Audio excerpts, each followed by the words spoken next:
Alright folks, this is where I almost beat myself. I couldn't see the rating on this capacitor here for my blower fan, and I tested it out and it was showing here 10.45, which, you know what, if you thought that that was a 10 capacitor, then a 10 microfarad capacitor, then you would think it's okay.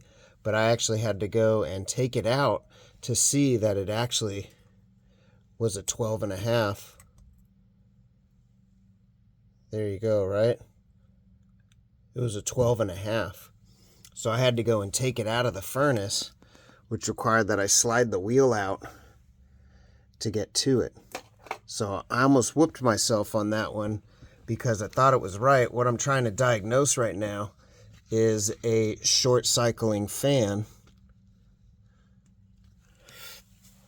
So we're going to drop this guy back in there. All right.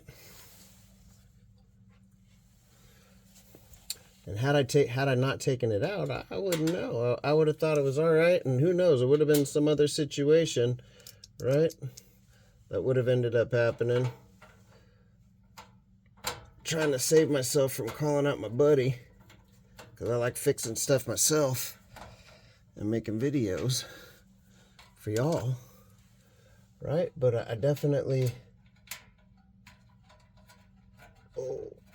would have found out the hard way by having somebody else come out and tell me, hey man, this is the wrong capacitor. I thought you said you know what you're doing. You just didn't test it, right? I didn't go the extra mile. So I made sure to pull this sucker out. And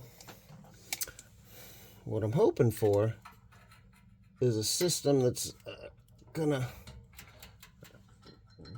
hoping the fan blows harder, and I'm hoping that this fixes this might be the same problem that I'm dealing with in the attic. Alright, now we gotta get the sucker in there, batten down the hatches. We're gonna let you know. All right, well, just as a friendly disclaimer, I gotta tell you, you gotta make sure when you're working with one of these capacitors that you discharge it first. You take the wires off and you touch it with your screwdriver. That's gonna take any kind of juice out of it, and then you get going. Even when I took this one out of the box, right? For all I know, somebody returned this thing because it was wrong. It could have been charged. So before I even took it out of the box, I made sure to discharge it, and then I slid it out, and I still didn't touch those things.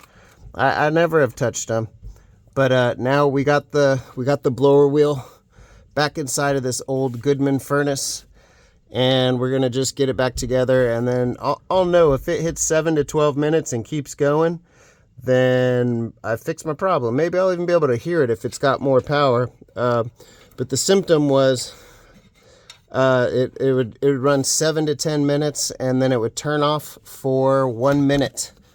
And initially what I had done was I cleaned the flame sensor, which is back here. I cleaned that guy out with some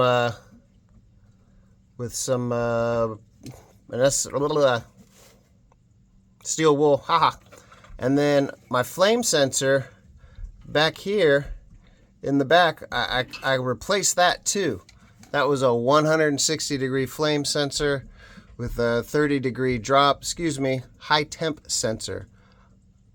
I replaced that too, hoping that maybe that was it, because those get fatigued after a while. So then the next thing would have been this cap, and that would be because it's not moving enough air. It's not able to move all the air up, so it's just kind of getting heat soaked.